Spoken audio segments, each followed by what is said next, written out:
दोस्तों, अगर आपने peaceful camping life in another world देखा है तो आज का ये मंगा आपको ज़रूर पसंद आने वाला है। इसमें भी आपको वही रिलैक्सिंग वाइब, मज़ेदार एडवेंचर और नई दुनिया में आराम से जीने का मज़ा देखने को मिलेगा। लेकिन इस कहानी में कुछ ऐसे ट्विस्ट हैं जो इसे सबसे अलग और ज़्यादा दिलचस्प बनाते हैं। इसलिए वीडियो को बीच में छोड़ने की गलती मत करना, क्योंकि जैसे जैसे कहानी आगे बढ़ेगी वैसे वैसे आपको और भी ज़बरदस्त सरप्राइज़ देखने को मिलेंगे।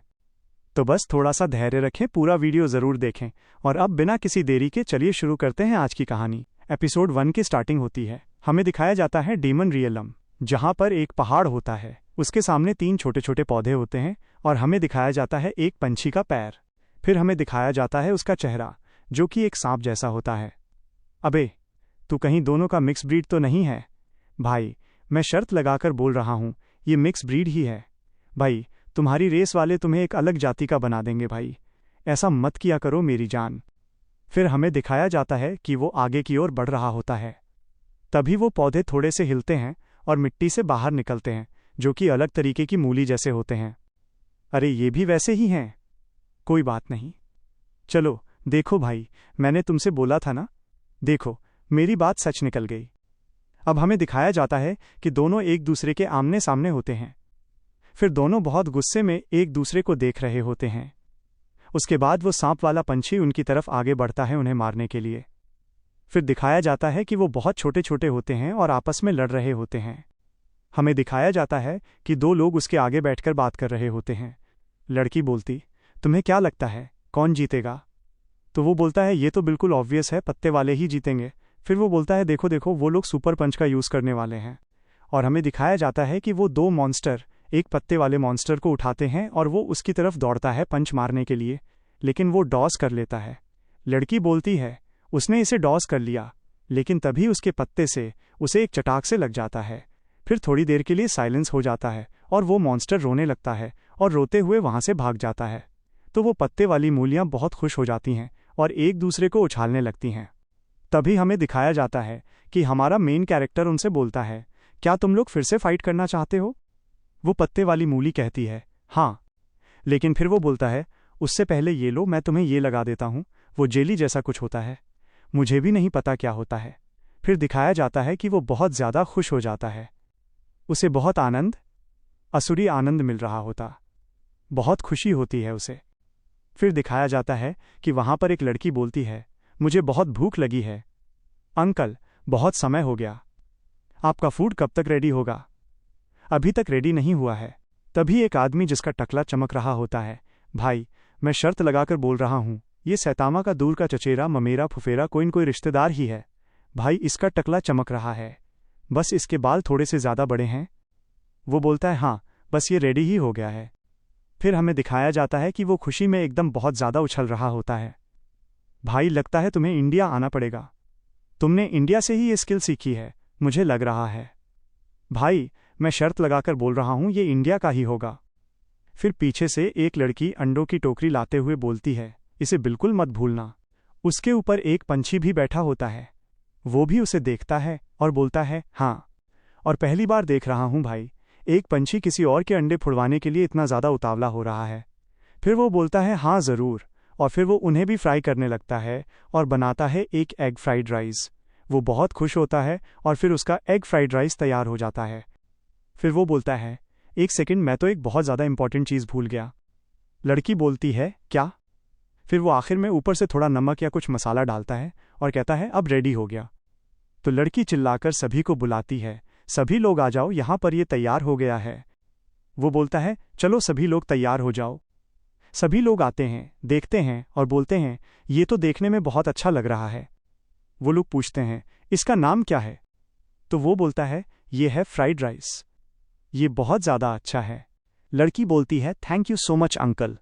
और फिर वो लोग इसे खाने लगते हैं। जैसे ही लड़की उसे खाती है, वो बहुत ज़्यादा शॉक हो जाती है और बोलती है, ये तो बहुत ज़्यादा अच्छा है। तो वो बोलता है, हाँ, मुझे पता है कि ये अच्छा है।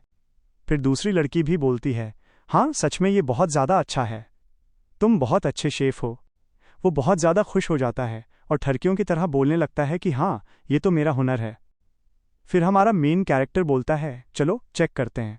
और जैसे ही वो खाने जा रहा होता है, तभी उसे महसूस होता है कि वो छोटा सा पत्ते वाला मूली उसके हाथ पर ही सो गया है। भाई, मुझे अभी तक इनका नाम नहीं पता, तो मैं तो वही बोलूँगा जो मुझे लग रहा है। फिर दिखाया जाता है कि सभी लोग उसे भूखे नंगों की तरह खा रहे होते हैं और बार बार और भी मांग रहे होते हैं। शेफ भी भागते हुए जाता है और कहता है, हाँ हाँ, अभी लाया। फिर हमारा मेन कैरेक्टर बहुत खुश होता है और बोलता है, कितनी शांति है। और यहाँ पर चैप्टर 1 खत्म हो जाता है। चिंता मत करो, मैं 2 चैप्टर मिलाकर एक वीडियो बनाऊंगा, इसलिए ये थोड़ा सा लंबा हो जाएगा। लेकिन हाँ, ये याद रखना कि मैं ज़्यादा चैप्टर एक्सप्लेन नहीं करूंगा, क्योंकि अगर वीडियो पर अच्छा रिस्पॉन्स नहीं आया, वीडियो पर व्यू नहीं आए, तो मैं आगे इसके चैप्टर नहीं लाऊंगा। तो सबसे पहले मैं 2 चैप्टर एक्सप्लेन कर रहा हूँ, और इस वीडियो पर कम से कम 20 लाइक आने चाहिए, ताकि मैं इसका नेक्स्ट भाग बहुत जल्दी लेकर आ सकूं। एपिसोड 1 स्टार्ट होता है। क्योंकि अभी तक तो बस ट्रेलर ही आया था, हमें बताया जाता है कि एक दिन आसमान में पोर्टल खुल जाते हैं, बिल्कुल उसी तरह जैसे ज़्यादातर मंगा में होता है। उन गेट्स से मॉन्स्टर्स बाहर निकलने लगते हैं। ये बेहद टेरिफाइंग मॉन्स्टर्स होते हैं, जो मानो वाटरफॉल की तरह लगातार बाहर आ रहे हों। जहाँ से ये निकल रहे थे, उस जगह को डीमन रेल्म के नाम से जाना जाता है। दिखाया जाता है कि ये मॉन्स्टर्स इंसानों का बेरहमी से कत्ल कर रहे होते हैं, लेकिन तभी कुछ इंसान अवेकन होते हैं जिन्हें हंटर्स कहा जाता है।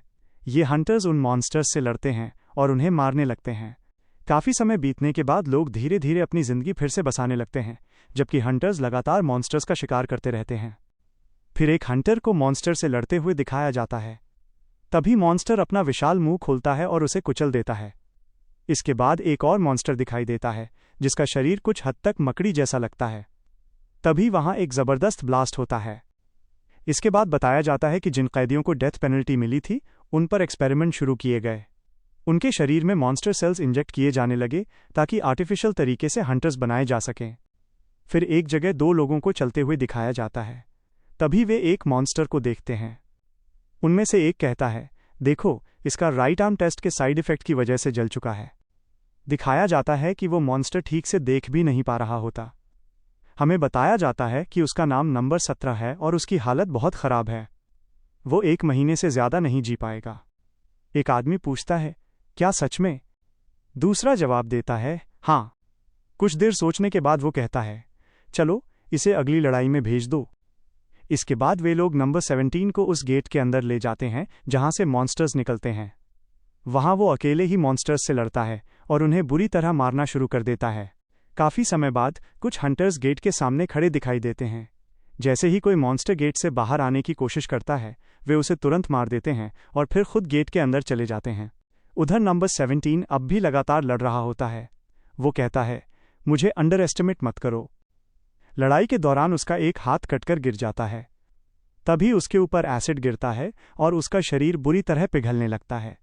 फिर बताया जाता है कि इस लड़ाई में 0 हंटर्स मरे, जबकि अकेले नंबर 17 ने 1823 मॉन्स्टर्स को मार डाला। अंत में सिर्फ उसी की मौत होती है। उसका जला हुआ शरीर दिखाया जाता है। अब हमें बताया जाता है कि नंबर 17 असल में एक इंसान था। उसे तब किडनैप कर लिया गया था जब वो सिर्फ 9 साल का था। इसके बाद कहानी पास्ट में चली जाती है। हमें बताया जाता है कि 89 साल पहले एक आदमी ने उसे अपनाया था और वही उसकी परवरिश करता था। एक दिन वो उससे कहता है, तुम अपने दोस्तों को पत्थर से नहीं मार सकते। अगर उन्होंने तुम्हें टीज किया तो इसका मतलब ये नहीं कि तुम उन्हें पत्थर मारो। और अब हम तुम्हें आगे नहीं पाल सकते। अब अपना ख्याल खुद रखना। इसके बाद हमारा मेन कैरेक्टर बर्फीली ठंड में अकेला चलता रहता है, लेकिन आखिरकार बेहोश होकर गिर जाता है। कुछ लोग उसे उठाकर ले जाते हैं। फिर उसका किडनैप कर लिया जाता है और उसके ऊपर तरह तरह के एक्सपेरिमेंट्स किए जाते हैं। वहीं उसे नंबर 17 नाम दिया जाता है। काफ़ी एक्सपेरिमेंट्स के बाद लोग हैरान होकर कहते हैं, क्या इसे अभी तक कोई साइड इफेक्ट नहीं हुआ? फिर 64 साल पहले का समय दिखाया जाता है। एक मॉन्स्टर अटैक के दौरान नंबर 17 बहुत सारे मॉन्स्टर्स को मार देता है। लोग उसे थैंक यू कहते हैं। तभी एक ऑफिसर दूसरे आदमी से कहता है, इसकी रिस्पॉन्सिबिलिटी अब मैं तुम्हें देता हूं। वो जवाब देता है, ठीक है। इसके बाद 59 साल पहले का सीन आता है। नंबर 17 लगातार मॉन्स्टर्स को मार रहा होता है कि तभी उसे कुछ अजीब महसूस होता है। वह सोचता है, मैं कहाँ हूं और मैं क्या कर रहा हूं? तभी पीछे से एक आदमी आवाज देता है, नंबर 17 तुम रुक क्यों गए? इसके बाद वो आदमी खुशी से कहता है, लगता है तुम्हारी मेमोरी में गड़बड़ शुरू हो गई है। फाइनली तुम्हारे ऊपर साइड इफेक्ट दिखाई देने लगे। नंबर 17 हैरानी से पूछता है, साइड इफेक्ट? फिर कहानी 54 साल पहले पहुंचती है। लोग उसे पकड़ लेते हैं और धीरे धीरे उसका शरीर मॉन्स्टर में बदलने लगता है। तभी एक लड़की उसे खाना देते हुए कहती है, बिल्कुल शांत रहो। कुछ ही देर में हमारा मेन कैरेक्टर पूरी तरह मॉन्स्टर बन जाता है। लोग डरकर कहते हैं, इसे मत देखो। आखिरकार वो लड़ाई के दौरान मारा जाता है। अब कहानी वापस वर्तमान में आती है। वहां चारों तरफ मॉन्स्टर्स की हड्डियां बिखरी पड़ी होती हैं। तभी अचानक वे हड्डियां हिलने लगती हैं और एक तेज रोशनी चमकती है। मॉन्स्टर की हड्डियां आपस में जुड़ने लगती हैं, उनकी मांसपेशियां दोबारा बनने लगती हैं और कुछ ही पल बाद वो फिर से इंसान बन जाता है। वह हैरानी से कहता है, क्या मैं फिर से इंसान बन गया? क्या मैं रिवाइव हो गया? और इसी के साथ एपिसोड 1 खत्म हो जाता है। तो क्या आपको एपिसोड 2 चाहिए? नीचे कमेंट करके ज़रूर बताइए। अगर इस वीडियो पर 20 लाइक्स आते हैं तो मैं इसका नेक्स्ट पार्ट बहुत जल्दी लेकर आऊँगा, वरना किसी दूसरे मंगा की एक्सप्लेनेशन शुरू कर दूंगा।